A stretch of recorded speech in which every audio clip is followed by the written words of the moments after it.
So let's talk about a place called Mangalpur Manor. This is where ancient curses and, well, modern-day stubbornness are about to have a major collision. Today, we're diving into a story that's absolutely soaked in supernatural folklore, a place trapped between a terrifying prophecy and an equally stubborn refusal to believe it. What do you think happens when a dark legend meets its match? Let's get into it. Right off the bat, we get this. And, this isn't a friendly suggestion. It's a flat-out warning.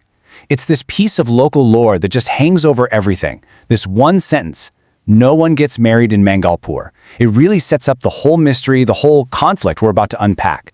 And the immediate question is, why? What's so special about this place that you can't get married here? Okay, so to really understand that warning, we have to understand the place itself. So let's step inside Mangalpur Manor, which, honestly, feels less like a building and more like a character in this story. A character with a really, really dark side. So how do people who know it describe this place? Well, it's not just old. They call it a very bizarre house. It's swimming in stories about black magic, and get this, it even has its own haunted forest called Pishak Van. But that last line, that says it all. The only tenants are supposedly ghosts. This is the stage for everything that's about to go down. Every haunted house needs a good ghost story, but Mangalpur Manor seems to have something way, way worse. Let's take a look at the specific legend that's fueling all this fear, the prophecy of an entity they call Vadhusur. So who or what is Vadhusur? Well, according to the local folklore, this is a demonic entity, an ancient evil that's totally tied to the manor and the land around it. So yeah, we're not talking about your average ghost story here. This is about a powerful, seriously malevolent force. But here's the thing, and this is absolutely crucial. This isn't some dusty old myth that people tell around a campfire. The belief is that Vadhusur is not only still hanging around, but it's actually getting stronger. The threat isn't in the past, it's right here, right now. And look how specific this prophecy is. It's not vague at all. It lays out this terrifying chain of events. Vadhusur is going to return, he's going to have an army of bats at his command, and his main mission is to stop any wedding from happening, even if he has to kill people to do it. I mean, the stakes could not be higher. So, with a prophecy that specific, you can bet people are on high alert, looking for any sign of paranormal activity. But the big question is this manor actually haunted, or is it just old stories and, overactive imaginations? Let's look at the evidence. Okay, here we go. Exhibit A. A classic sign of a haunting, right? A phantom pianist playing in the dead of night.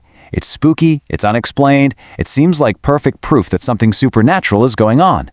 But then, we get this. A perfectly timed, totally rational, and honestly, kind of hilarious explanation. The ghost at the piano? Nope, just a character who likes to play a little midnight tune. And just like that, the first piece of evidence gets completely shot down. All right, fine. The piano is explained. But what about this one? Unexplained screams in the middle of the night. Now that's a lot harder to just dismiss, isn't it? It sounds like genuine terror echoing through the halls. And there it is again. The same character steps in with another perfectly mundane explanation. It's actually a fascinating look at how we process things we can't explain. The conflict in this house isn't just with a ghost. It's between the people who are terrified and the people who think the whole thing is one big joke. But, after all the jokes and sarcastic dismissals, the whole tone starts to shift. Because while some things are easy to laugh off, other experiences, they feel much more real, much more personal. And this is where that skepticism really starts to wobble. See, this is different. This isn't a distant sound from down the hall. It's a personal, physical feeling. The feeling of a presence trying to get into your room. Now that is the kind of intimate, chilling experience that's not so easy to laugh away. You can tell the fear is starting to get to everyone. And this brings us right to the core of the story. You've got a house that is completely divided. On one side, there's this crippling fear of the prophecy, and on the other, a stubborn, almost angry refusal to believe any of it. It's that timeless battle between superstition and rationalism, playing out under one very creepy roof. I mean, just look at the two opposing camps here. You've got the voices of fear, totally convinced the prophecy is real and there's no escape. They're whispering about ghosts in the jungle and telling people to run. And then, right next to them, you have the voices of defiance, just dismissing it all as drama, telling the ghost where to go, and even making fun of the people who are scared. So with everyone in the manor stuck in this standoff between terror and mockery, a decision has to be made.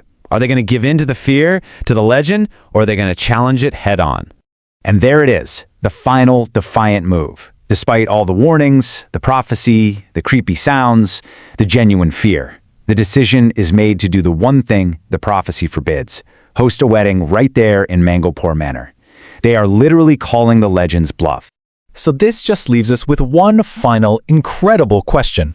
The stage is set for a major confrontation. What happens when ancient superstition crashes head-on into modern skepticism? When that folklore-driven fear meets unflinching defiance? Whatever the answer is, you just know it's going to be explosive.